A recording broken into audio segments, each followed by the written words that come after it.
Alrighty then, welcome. Once again, guys, welcome to the live stream um, of me discussing my thoughts involving how Clair Obscur is like literally shaking the gaming industry up like live.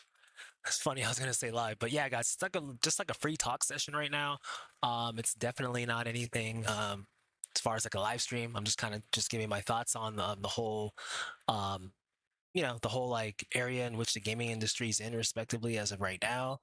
And just how Claire Obscur is literally like changing things up for the better, in my honest opinion. And like how everything like just meshes together and how it all like works and how like I feel uh by Claire Obscur doing like what it's doing, funnily like enough, like it's literally like allowing the gaming industry, like the developers in there, hopefully to like wake up and like create the games that we all know and love and that we know that they're capable of respectively doing. So just before we begin, guys, if you can go ahead, hit that like and subscribe button, guys. If you enjoy um, live streams and stuff, I usually don't do like live streams like this, just straight up. But I don't know. I was just feeling kind of just to do it today, guys. So we're gonna go ahead and get to talking with in this right now. But just before we could fully begin and we start getting to some of this stuff and how I'm gonna, say like how Ubisoft and these various developers, Activision, Square Enix, how they're just not doing like what we've been asking. But we're gonna go ahead and go a little bit more into it, guys. 1 second, just before we get started. 1 sec. All right, then, guys. And if you guys honestly haven't noticed, this is my Twitter page. So if you guys would like to follow this, I have all my exclusive, all my updates. This is the most recent one. Um, some nice pictures actually of Claire Obscur right here. Go ahead and turn my brightness up that I had on there, guys. So I think it's just I think it's literally it's interesting like just to see it here, and I think it's cool to be able to post this stuff on the Twitter channel, guys. I wish I got more involved with Twitter a lot sooner, to be honest with you. But this game was like a treat, guys, just in case for you guys that haven't watched my live streams of this. I did finish the game on my last stream, and we are on the new game plus. Having some fun on that, guys. We'll have the next live stream number 9 coming definitely respectively soon. But yeah, it was fun a lot, guys. This game was really great. And I don't know. I just don't know what else more to say about it. I mean, um, they came out like with a gem here, Sandoval Interactive, guys. I gotta say that. I gotta be honest about it. They definitely did come out with a gem here, and it's gonna definitely show dividend like coming up. Like, I mean, I feel like this is definitely a very much so strong contender for Game of the Year for sure.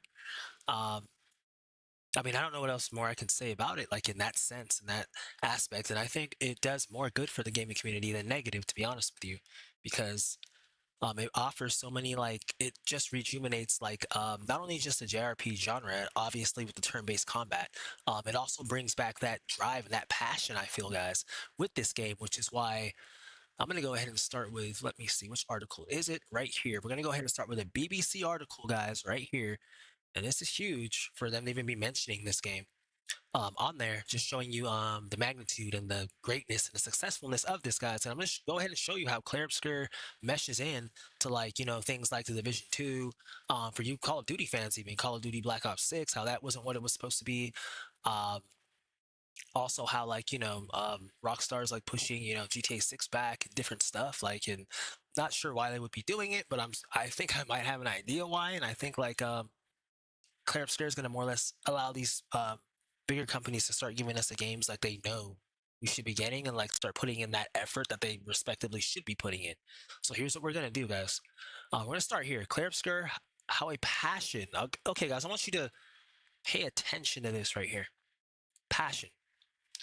How a passion project became 2025's most talked about game. So I know it seems a little cliche, right? Passion project. Um, you think any game developer, especially big time studios like such as Square Enix, Ubisoft, Activision, whoever it may be, Blizzard, whoever it may be, um, you expect them to have passion naturally. Because you're like, those companies don't hire anybody less than passion, right? Based off of their past games, based off of their past excellent success. So that's what you think. But this just shows you that it definitely hasn't been that in the gaming industry in these past few like years, I'd like to say, decade even. Not saying no good games can't come out or never came out. It's just like when you realistically think about it, like the passion just hasn't been there in like a lot of these games. I know you guys know what I'm talking about, whether it's JRPG, whether it's first person shooter, whether it's adventure, whether it's puzzle games. It doesn't matter what it is, guys. All you guys know, like the more back you go, is for whatever reason, like it just the games like they resonate more and they were more like passionate. This word resonates a lot with more a lot of those games, which I think a lot of game developers today respectively forgot what made them so great. That's the whole thing, guys. It's like forgetting what the past is. You have to know the past to know the future. And I think Clair Obscur Expedition 33 does an excellent job of showing that, guys. Just playing that game again. People would think a huge open world adventure game or whatever. I'm like, those games, although those games are great, and I'm not saying that those games can't be game of the year, because Ocarina of Time obviously was game of the year in that sense, because it rejuvenated a lot. But I'm saying in the sense of just being like a big open world adventure game, it's not just only that can add like to like the whole scope of gaming. Like people forget a lot of like some of the older things, and I think the turn-based combat is like what really gave Claire like its glare. And yeah, it's crazy.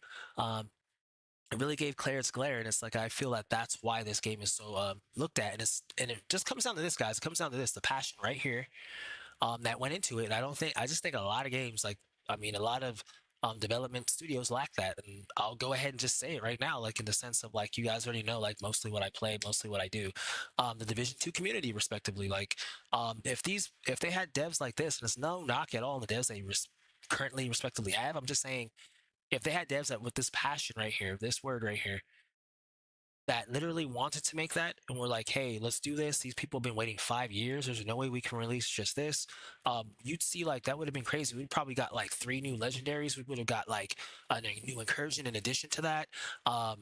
Maybe the legendaries would have had like a different like skill level or something like that. It would have been like there was tougher like versions of it depending on how well you can, if you can beat the other two. Like there would have been so many like different things. They would have done stuff with PvP.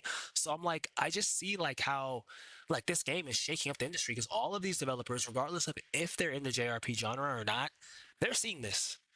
They're seeing what this game's doing, what it's done, and it's like I think a lot of um, fans of various companies are going to start looking at them saying, "Hey, that Claire game's pretty good. It was by a team that nobody knew, doing what the gaming community asked. How about you guys do this? What we're asking. We want this in the game, so and so and so. You know." So it's like I don't know how they take that. I don't know how that goes, but it's like at the end of the day, like it's the consumer, right? The consumer should be the one that's being hurt. That's how you make profit. And I think Clair Obscur literally brings that back into people's like mind base. It lets like people realize that like you do not forget your core fan base when you get bigger. Like I think a lot of games do that. I mean, hey, I could even like say like for like some of the Zelda titles, even like I mean, ever since Ocarina of Time was made, I haven't seen a Zelda game like matching that type of like hype. And I'm not saying in the sense of just because I know at the time it came out it was something new, but I mean like since that one, and I could probably say Majora's Mask, I guess, because that was like a shorter version, I guess, of it. But I haven't seen any like Zelda since then, like that great, like that, guys. I'm just being straight up and honest with you. And it's like, um, it's crazy when I look at it. Like when I look at like some of like a lot of the Zelda titles, and some of those are like some of the very much like older ones. So it's like that's just showing you that there was like more. I feel like there was just more passion. Like some people say, a lot of people say, like with Mario 64 as well. Like they say there hasn't been anything like respectively like nothing, no like Mario title has been like that for whatever reason like since then. And I'm like, what came up, what was this passion that they made that? And when you think about it, it's like, man, there's a lot of passion that went into that, obviously, to be able to make something like that. So like that's going like off like topic, but I mean just the gaming industry as a whole. But that's how big Claire Expedition, like that's how big it is and what it's doing. So we're gonna go ahead and read this. In 2020, at the height of the COVID pandemic, Guillaume Broach, I believe I'm pronouncing his name right. Hopefully I am. Brochi or Broach, I'm just gonna say, was like millions of others around the world, bored in their job and wanting to do something different. See, this is a huge key here, guys. Or working at Ubisoft, guys. That's interesting. Let's read a little more. Working for French gaming giant Ubisoft at the time, he had an idea for his own project, a role-playing game inspired by one of his childhood favorites, the classic Japanese series Final Fantasy. Of course, you know, Square Enix, of course, the JRPG fan base, especially Final Fantasy. I played a few Final Fantasy games, guys. I played 13. Um, I saw some of 7, but like I can't like recall like all like the main ones I played, but I did watch my sibling play like a lot of those ones. And I played like more like the older ones. Like I think there was like I'm not sure if there was a Final Fantasy Zero or whatnot. I remember playing that on some type of on my Mac some years back. I forgot which one it was, but I did play that. I played a little bit of 14 online, although I never did stream that at the point because I don't believe I was doing YouTube in that sense like that. So yeah, but like Final Fantasy is like a huge thing, and a lot of people ask for that. But let's continue reading. That would become Clair Obscur Expedition 33, which 5 years later has become a sensation. The reason why this game has become a sensation, guys, is because they did something that a lot of the Square Enix fans have been asking Final Fantasy um, developers to do for a while. Like they've been asking them to remake like the Final Fantasy games, not even remakes, just make a Final Fantasy game or Final Fantasy games with turn-based combat with like realistic looking like graphics. Like they've been asking that for like a while, and like nobody's, for whatever respective reason, guys, nobody's like done it. So it's like I guess the developers of Clair Obscur were like, you know what, we're just gonna do this, see what happens, because everybody in the community, you go on forums, you go to videos, you go on various sections everywhere across the internet, across everywhere. Like you go to gaming areas within the community, they all say that they would love to have um, a realistic turn-based JRPG like looking. Like I understand it's easier to do the cell shaded and like stuff like that, but cell shaded stuff and all that, guys, that's not always the best stuff. Like I mean, don't get me wrong, like the Tales of series, obviously, for you guys that are aware of that, of course, cell shaded is not always bad. Like sometimes you can use it and it can work, but I think especially being in 2025 respectively, guys, we're in a time where it's like I think like people are starting to ask for a lot more, especially seeing all this advanced AI, advanced tech. It's crazy, guys. Let me tell you, like just having like a PC that has like an RTX like 40 series card and all that stuff, and like just the things that it's able to do, like there's no reason like why some of these like, especially with Unreal Engine 5 and whatnot, there's no reason why like a lot of these JRPG titles today should be realistic looking and just offer their own like style of like what they bring to the table. Like there's no reason, and I think when games come out and they're not coming out in the way people like them, what they're asking for, that's where the problem lay, guys. And I feel that's what Claire Obscur literally put an exclamation mark on explaining. And what's going to happen with that now, I feel, is that we're going to get the games we're looking for now. So let's go ahead and read down here, guys. So they're saying this right here: sold 1 million copies in just 3 days. Top Spotify viral charts with a soundtrack, and even won praise from French President Emmanuel Macron. That's huge, guys. That's all I can say. And just to even double up on that, actually, as of right now, guys, it sold 2 million copies. Actually, there's an article saying that it's 2 million just of recent today, a few hours ago. Um, that it sold 2 million copies as of 12 being out for 12 days. So that's like, I mean, I don't know what else to say with that. That's insane. That's crazy to have sold 2 million copies in 12 days. Not even 2 weeks, guys. 2 weeks is 14 days. This game sold 2 million copies, not just players playing it. People actually bought this game in 12 days. So if that's not anything, I don't know what it's going to be by a month. This game's going to shatter records, but hey, it has that iconic game innovation type of feel. It's kind of like what I was speaking about Ocarina of Time earlier. I'm like, this game, it just has that zing. Like it's, I wouldn't say like it obviously as big as like Ocarina of Time in that sense and how that rejuvenated like the whole gaming landscape. But I'm saying it's definitely within that bracket of that area because of like what it's doing right now. And I just feel like it Clair Obscur um, progress and its success is coming more or less off of like a forgotten mechanic within the RPG like community, like turn-based. I understand why the community just went away with that. I mean, a lot of like I guess a lot of like mobile phone games kept handheld going, but I don't get it. I seriously do not get it because I'm like I don't know. Like I was always thinking like, man, what if they could make like remake even a Final Fantasy game like with realistic graphics, but it's still like turn-based. They did that to a degree with Final Fantasy 13, but they were still moving, and their movement would be kind of like it would be so weird because it's like they would sometimes walk into enemy fire and all sorts of stuff. So it's like I don't know why Square Enix like abandoned it. Nothing bad with the whole like running around the field and doing your own moves and all that stuff. I think that's cool. I always yearned for games like that. Matter of fact, like um, when I was younger, like when we would play like some of the older games where you couldn't do that. It's like, man, I wonder what it would be like to be able to move and not just stand in one spot. But after getting a lot of those games, guys, I think people are starting to see like the greatness of turn-based. That's what I think it is. But one of the most remarkable things about it is the story of how it was made. Okay, guys, so I'm continuing reading right now. I'm kind of just jumping back in. A tale of random Reddit messages, massive luck, and an unusual approach to game development. I don't think it was luck. It was just supposed to happen. Expedition 33 is set in Lumiere, a fictional world overshadowed by a huge monolith bearing a glowing numeral on his face. Okay, so we more or less went through that, guys. What they were saying. This is a team that got together to make this, and my main thing about it, guys, I'm not gonna go ahead and read the entire article. I guess I'm not. That's not my respective thing. Obviously, I'm not one of those YouTubers that go all the time and read everything out like that. I'm more or less more about playing, but I could respectively do it. But um, my main thing is just to kind of just highlight some of the key notes or aspects of the article. And like what this is saying is this bunch of passionate developers, guys, and I think it was 12 from Ubisoft that were current Ubisoft employees that worked on this game, and I think one was a current Ubisoft dev. And that actually brings us to our next one, guys. Let's go ahead and get over here. So I'm going to go over a lot of this stuff right here.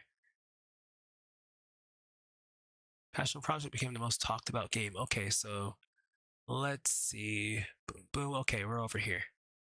So Clair Obscur Expedition 33 director came up with the game while bored at Ubisoft. Now, guys, I'm not even going to say anything right here now. When you see this right here, I think this totally sums up the whole reason why Ubisoft has not been delivering the games that we've been respectively wanting, the DLC with Division 2, a lot of different things. I'm like, I don't know who's like making the decisions, but it's like they're kept under like a certain clamp by the higher ups, and it's like they can't. I guess they just. I'm not saying that people at these companies, guys, aren't creative or they're not talented. It's just I think that they're like put on a chain when they're there, and they can't do anything until like the dog barks and says they can do it. And I don't think that that's a really good aspect to be like at some of these studios, as Clair Obscur is definitely showing. I feel like there's going to be a lot of other devs that end up leaving some of these studios and doing their own things, just starting their own things. Be like, these guys did it. I know we're talented enough to do it. There might be some devs that are even more talented than the people that made Clair Obscur. Even crazy to sound, but the people that made Clair are very talented. But you never know, that could leave those companies, start their own thing, and get success, like with a game that they've always had dreaming of making, but the company never gave them that, you know, leeway to be able to even present it or even do it, because they had to like literally knock on like 50 house doors just to be able to get approval and get approval by all 50 to be able to like even start the game. So it's like it's crazy, but I think this shows a lot, guys. So it says Guillaume Brochet. I'm going to say Brochet. I think that's how it's pronounced. Was looking to do something different. Boredom can be productive, apparently. At least it was for Clair Obscur Expedition 33 director Guillaume Brochet, who first dreamed about creating. And I'm sorry, my friend, if I'm messing your name up. By the way, if you come across this video or whatnot, still trying to pronounce it. I never heard anybody in the video pronounce it or whatnot, but yeah, doing my best though. Who first dreamed about creating the critically acclaimed RPG while bored in their job at Ubisoft in 2020. So we're going to go ahead and do something right here, guys. Go ahead and highlight this right here. I think this more or less plays like, I think this tells the entire story right here. I think just this right here just tells the entire story. Bored in their job. So that means that if he was bored in his job, that means that there was nothing going on there worth like considering in the sense of offering his passionate like mind to make anything. It was just like he was just put in like a certain area and just told what to do. Like he never had like any leeway on where to go, on what to say. And I think that's a very limited thing going into a company. Like if a company takes you for passion, their main thing should be to let your passion shine within that company in order to make it better. I understand that. That'd be like having like a professional like division like league. I'm gonna be like kind of funny here, like a professional like Division 2 league or something like that. And I'm like playing in it, and it's like there's like a team that recruits you, and they're like, okay, once you get on that team, you're probably making all the money and all that. But once you get on that team, they're telling you like where to go and how to play, and it's like you got to do this and that, and then you find you're not playing how you used to play naturally to make it fun for you. You're playing to the standard of what this team or what this organization wants you to do, and therefore you're not able to like go forward.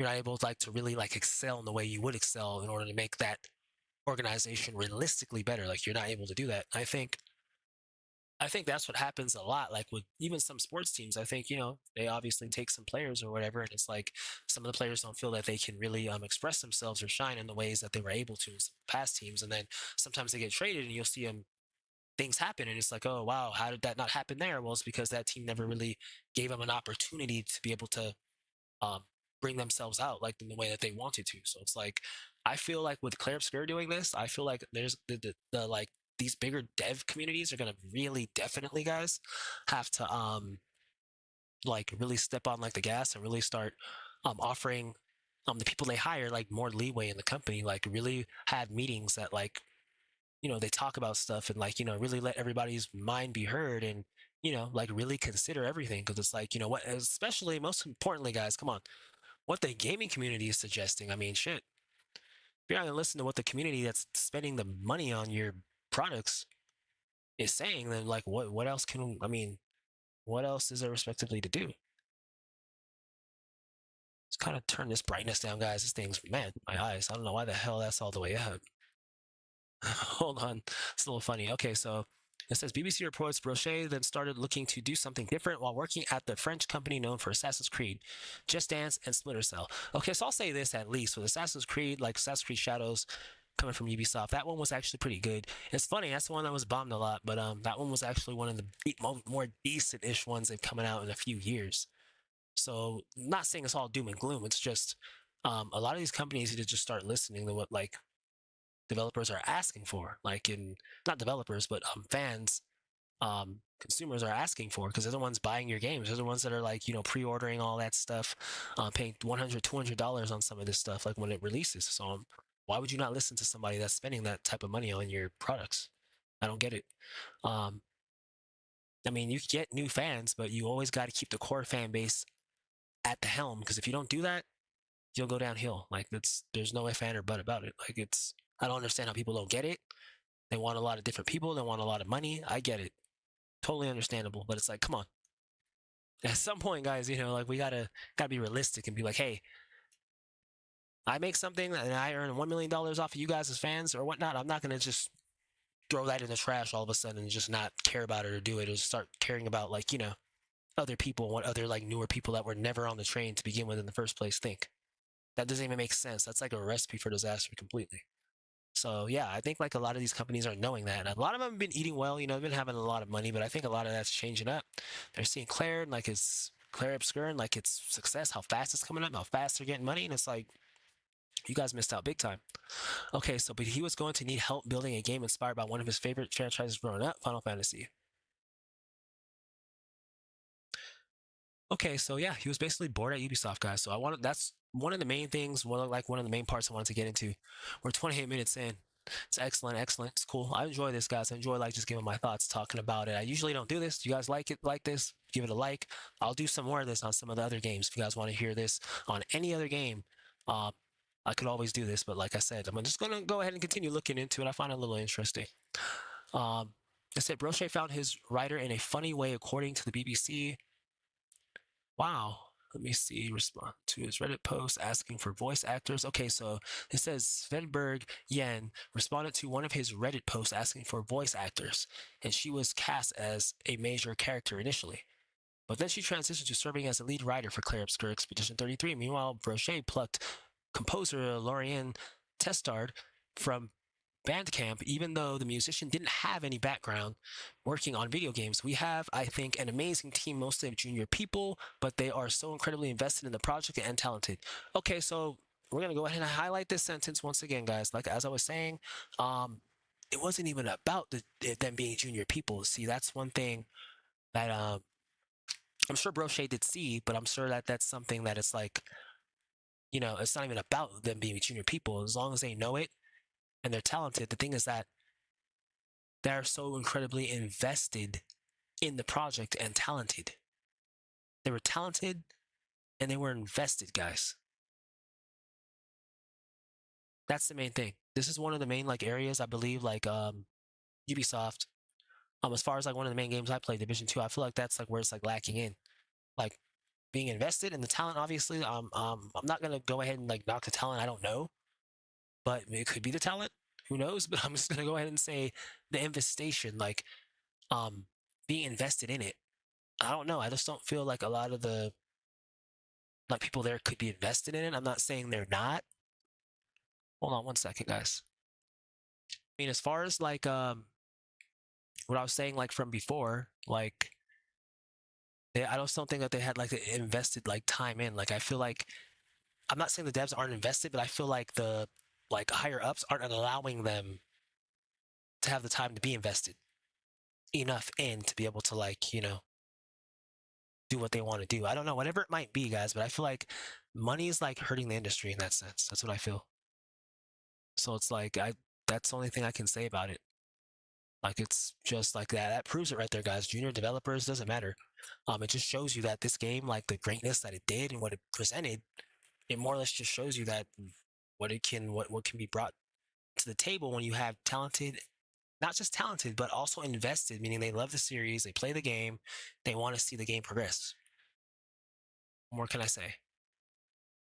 Okay, let me go ahead and check something here, guys. This is a good one. This is a good one. Hope you guys are enjoying it right now. Usually I don't do this. I'm kind of just, relaxing for a second. I was thinking of, live streaming for a point today, but I had a few things, I had to do. I still have one thing I have to do. So it's like, it is what it is. But yeah, I hope you guys are, it's a good live stream. And like I said, guys, the reason why I'm doing this is I want to show that Clair Obscur is really that game. Now let's go ahead and read on right here as I said that. Obviously, the rest is history, as Clair Obscur Expedition 33 came out a couple of weeks ago and quickly sold 1 million copies. Update 2 million copies as of 12 days. There were concerns that Oblivion Remaster surprise launching days before night negatively affect the RPG, but publisher Kepler Interactive says that wasn't the case. I've heard of Oblivion a lot, guys, and I've never played that. I'm just gonna be honest with you. I've never played it, never ran it. Seen it a lot. Never did play it. I'm not saying it's a bad game or whatever, but I definitely don't think it would have been something to hinder Clair Obscur or stop Clair Obscur from respectively being the game that I see that it has become or that it is. So yeah, like I said, it shows like a lot more, guys. I'm not gonna spend too much time on this, but um, yeah, just keep climbing. Clair Obscur Resistance 33 sales numbers keep climbing as more players jump into the RPG. 2 weeks, Expedition 33 has reached another sales milestone. Yep, here it is. Has sold 2 million, guys, 2 million copies in just 12 days. That's insane. Developer Sandfall Interactive and publisher Kepler Interactive revealed the news in a social media post thanking fans for their support thus far. We've watched in awe as so many of you began your journey feeling every step, every emotion, every revelation alongside you. To those joining us, welcome. Tomorrow comes. It's crazy, guys. Popular on Steam. That's insane. 145,000 players, concurrent players. The game, which is partly a product of boredom, that's face palming, guys, for like companies like Ubisoft or whoever else or whatnot. And wanting to put a fresh spin on JRPGs has been critically acclaimed for its exquisite design, emotional storytelling, and fusion of turn-based RPG combat with Souls-like influences. Souls-like, guys, I never played Dark Souls. A lot of people have been telling me about that. I've never played it. I do enjoy this game. I do enjoy turn-based JRPGs, so maybe I might try that out. Might try that out at some point. But what more can I say, guys? The community's been asking for a game like this. A lot of people have been telling me they feel like they're in the Twilight Zone. They don't feel like it's real, but it is, and it's finally been made. So it's like I don't understand how um, the community that's the major consumers, could be asking for a game like this. Like the majority of gamers, fans asking for what they want, and the community just ignoring them. Like I don't understand how that works. It's like I don't know if everybody's looking at Fortnite or something and trying to become them or something. I don't know. It's interesting to think about and see, but yeah, a gift from like the RN Jesus, like they said, RNG gods when you're playing the games to get those lucky drops. You guys know what I mean. But you RPG enthusiasts that play, you know what I mean. But yeah, it's one of those like golden games, like where it's you get like like it rejuvenates it rejuvenates the whole industry, not just the JRPG genre, respectively. So yeah, that was like just one of the main things, guys. I just wanted to go over that because it's like it's just, I'm just saying that in the sense of I'm trying to like push more notion on it of why all this happened, and it kind of brings me to the whole notion of like GTA 6. Well, y'all know. Let's go ahead and go to it. I'm gonna close this out. So before we get back, let me see GTA 6. Let's go to it, guys. We all know that GTA 6 was supposed to come out a few days, May 26th, 2025, obviously. However, it did not. It was pushed back. I don't know what the reason was for. They were saying various other reasons, but I really believe, though, I believe, like in a sense, that Claire Expedition 33 was something that has something to do with it. I'm not saying in any way that Clair Obscur would have sold more than what this game would have sold, just because this game's like crazy mainstream popularity, as well as like major gamer popularity and also mainstream. So it's like it would have been crazy what this one would have done, I'm sure. But I feel like what they did, GTA 6 backed out. I don't think it was because it was afraid of Claire at all in that sense. I feel like what it was they wanted to produce a game that does what Claire did. And I think as great as they are, them releasing a title that was just mediocre in their standards, as in it was good, but it wasn't like out of this world like what they know they could do, they wouldn't be satisfied with themselves. So I think when Clair Obscur came out, they were looking at it like, wow, this is an industry or company that nobody like, knows. This is what they came out with. This is what they did. And look what they did with it. That's all I can say. Like, look what they did with it. And it's like, I feel like what's happening with it, they're like, you know what? Let's really put ourselves to test. Let's really sharpen this up the way we know we can and make it be that iconic game that's like, when this comes out, everybody like completely, literally forgets about Clair Obscur. Like, I'm not saying that'll happen, but I'm saying that at all. But I think that that's their mindset. They're like, we're going to show why we're like the best, greatest game. Not just by like a literal like small margin. Like it's going to be by like a huge margin like that. I think that that's their thing. So I think that that's something positive, guys. And me saying that, I don't believe that there would have been a Clair Obscur like no, well no Clair Obscur would have been there. I don't think there would have been. Um, I think GTA 6 is going to be better because Clair Obscur. If that makes sense. I feel like by them releasing Clair Obscur, like is going to make the game better. Obviously, as I said. So it's like I feel like that's just it's a win-win for the industry as a whole. I may be wrong, that might not be the reason, but I'm saying I feel that realistically speaking with the devs of Rockstar and stuff, I feel like they would look at that and be like, that is a reason they would like to get that type of acclaim. Not just for being another updated, graphically enhanced GTA title, but also a more innovative GTA title that takes it to the next level as far as the environment, as far as the water, as far as like just how the mechanics work in the game. Like it's just going to make every game forced and have no choice but to step it up. So that's all I'm saying with that, obviously. So I think it's a great thing touching on that. And my next thing, obviously covering it, guys. That's the most talked about game. That's crazy. Okay, so this was Legend of Zelda: Ocarina of Time, guys. Obviously one of the greatest, if not, in my opinion, the greatest game of all time. Uh, that's kind of funny, guys. November 23rd. That's the day 1998. Now, obviously not 1998, but November 23rd, 2023 is the day I got my first Autobotos in the Division 2. That's interesting. But yeah, this game was like highly accredited, 99, must play, obviously. Greatest game in my honest opinion of all time. Definitely rejuvenated the entire gaming landscape. And I feel like Clair Obscur, as you're seeing, 99, 91, universal acclaim. Its universal acclaim is higher in a sense, 9.792. So it's like this game is Clair Obscur is definitely up there in a sense. It's not in a sense Ocarina of Time. I wouldn't say that, but I'm saying within the bracket, be considered in the conversation of what it did for the gaming community. Yes, it is. It can be considered within that bracket. So that's something within and of itself. I mean, look down here: 100 on Forbes, 106 access, 100 digitally. I mean, I can't say what else. It's insane. So it's like it's just showing you guys how great the game is. It brought turn-based back in its own right, and I feel like Square Enix was obviously wrong saying that turn-based didn't work. Obviously, I don't know where they were getting that from. And going on that point, Let's go ahead and go to this article, guys. It's gonna be a funny article. Let's go ahead and go into this article. One sec.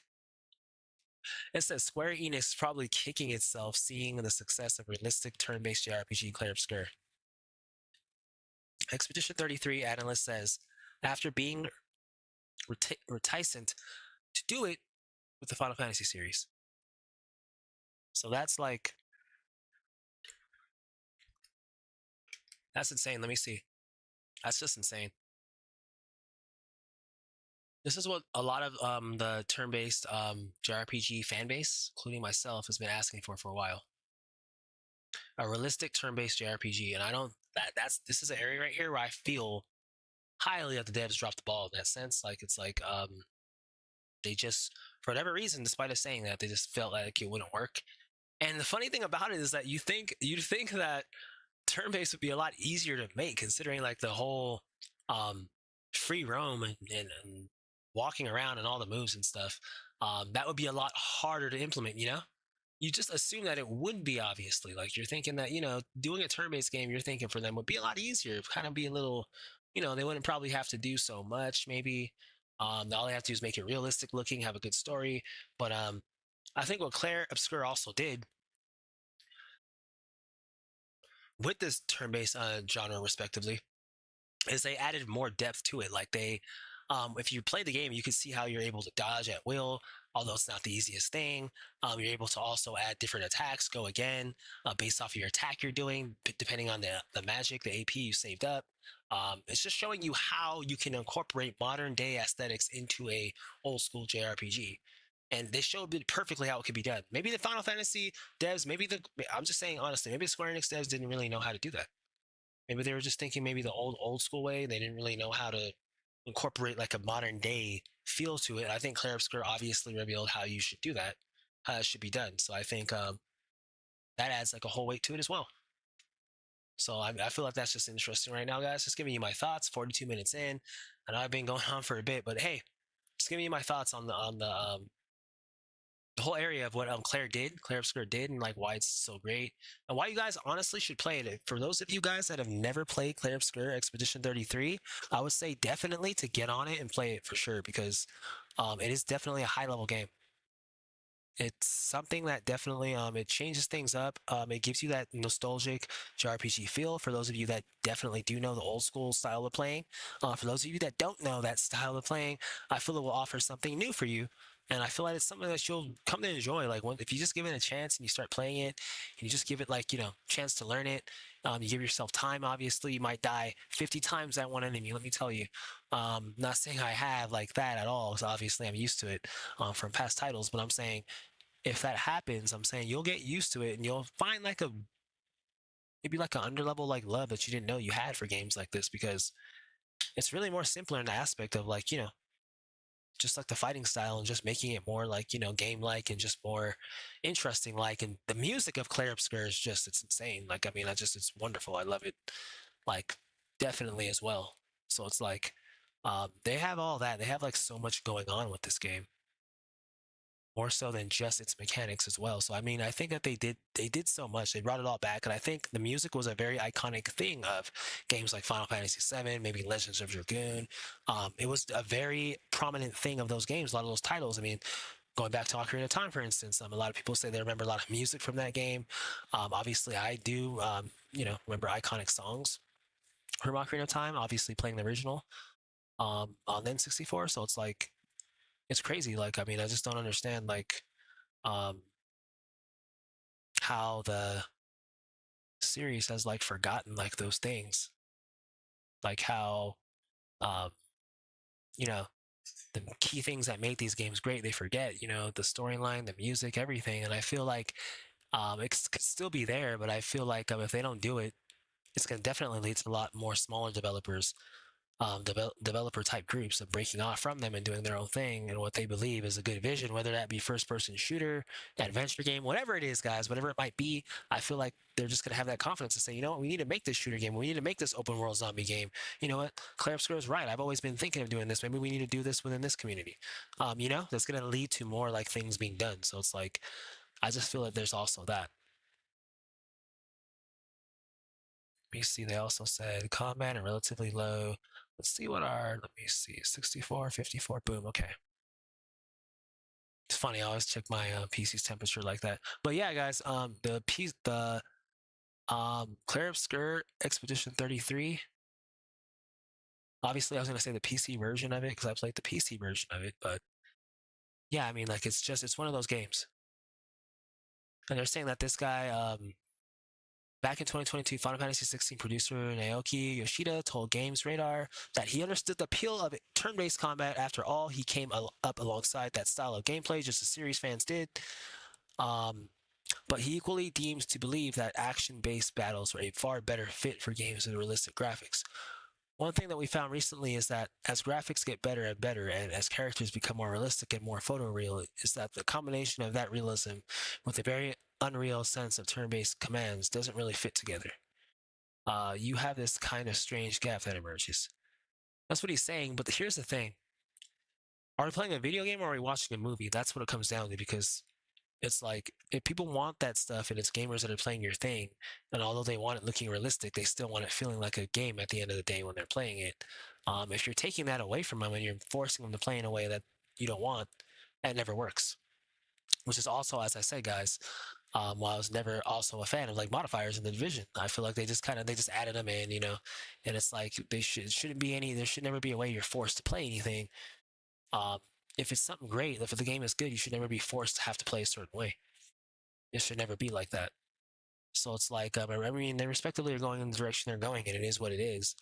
But it's like, um, I just feel like a lot of like people are just misinformed of what their fan base wants, and they kind of just assume and go in a certain direction. And it's like, um, you got to go off of what majority of your fan base wants, which will make your game great ultimately at the end of the day. So that's all I can say in regards to that.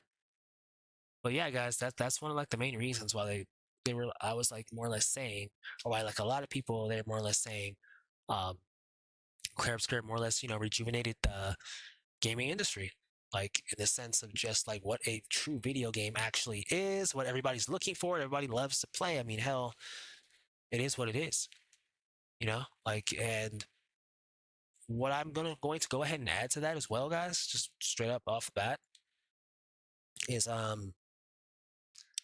a lot of these like other like higher level developers, like some of them like just they won't obviously point out or say anything about some of these titles, and what they need to respectively upgrade and what should be done in order to make the game realistically better moving forward. A lot of them will just keep a hush just because of endorsements, maybe some money, whatever it might be. I don't know, but they'll do that for whatever reason. I mean, don't get me wrong. Some people's bills got to be paid. It's their main source of income. I don't know, but I'm just saying, like for whatever reason, they don't mention it. And I don't think that's a key component on how to make a game better. Like I'll advocate on it, like in just as I said, guys, from the Division 2 community, from Ubisoft, respectively. Um, I don't feel like like just sitting there and not saying anything about like making a game better, making the company or studio better, just to get certain accolades. I don't feel like that's something that's gonna go far. I don't think it's gonna get you that far. I don't think it's gonna get the series that you're claiming that you love that far. Um, like I said, I don't feel like that just works. That doesn't work. Like the only way to make a game realistically better is criticism, and realistic, not just negative criticism, positive, realistic criticism of how to improve it. Like it'd be crazy to get to the point where a game gets where you don't have any criticism. That's when it's at its best peak. And how would it get there? By having active, realistic criticism. Obviously, right? So, um, that's just how it goes. And I feel like Clair Expedition 33 did a more than excellent job of doing that, guys. What more can I say? I've been on here for about almost an hour. I don't want to be sitting here talking for that long, but I'm going off on the video, trying to just state my thoughts, guys. This is not planned out. It's just me going straight up. Um, just straight freestyle, guys. Like nothing's involved in any type of skit, looking at any type of paper, nothing like that. I just kind of just go into my thoughts, guys, respectively, bring you what I'm going to bring you, and we go from there. Respectfully, just go from there. So whoever tuned into this and enjoyed it, highly appreciate it, guys. Um, Here's my Twitter X page. If you guys want to go ahead and follow it, or become like a fan of it or whatnot, it's going to show you everything I'm doing. We recently just did Clair Obscur Expedition 33 live stream number 8 right here. And we will be doing live stream number 9 pretty soon, guys. Just tune in here to see exactly when that'll be happening, when that'll be coming. But we'll be doing that soon. And I just wanted to touch on that, guys, just how great this game is, and how it literally has shaken the industry up, and how it literally puts these industry like developers like on their toes, like in the sense of they gotta like start getting their stuff together. In the sense, they need to bring out things that we know that they all can respectively make. Um, as I said before, if there's passion in it, like the devs for like Division 2, like there should be like a bigger Brooklyn DLC. There should be more like offered with that, respectively. So there's that, guys. But what more can I say, guys? I'm just giving you my honest thoughts, honest opinions. Never to bash the game. It's not to bash Division 2. It's not to bash Activision. Not to bash Ubisoft. Not to bash Square Enix. It's all just to show that when you listen to the respective gaming community and their wants and needs and what the entire gaming crowd wants, what they're telling you they want, will equal success, equal all the ching money that you guys are looking for. That's all it comes down to. And I know a lot of these companies, that's what lights them up is the money. And if that's what it is, obviously, if it's not about the money, what are we talking about? Obviously, you got to listen to your consumer base. It's just as simple as that. And I think that Clair Obscur literally put that into the frame as 1+1 is 2. And what more can we say about it, guys? What more can we say about it? Highly appreciate it. Appreciate all of you guys that joined in. Life's a game. I usually do not do live stream like speeches like this. Usually I do videos. I'll kind of edit them and whatnot. But I was kind of just feeling, hey, let me just kind of talk to you guys a little bit. I kind of felt a little more you guys would possibly been on and whatnot. But it is what it is. Nonetheless, you guys will hear this. But GG's, guys. Highly appreciate it. Hit that like and subscribe button if you enjoyed it. A lot more content coming to this channel. A lot more fire. You know where to come if you want to watch raw, complete, hard level, key, hardcore gameplay. You know what it is, guys. Life's a game. I'll definitely see you guys out. Take care, GG's. And also, as I said earlier, do not forget to follow my Twitter X, guys. There's going to be a lot of stuff going on here. And check out my channel membership on YouTube if you wish to.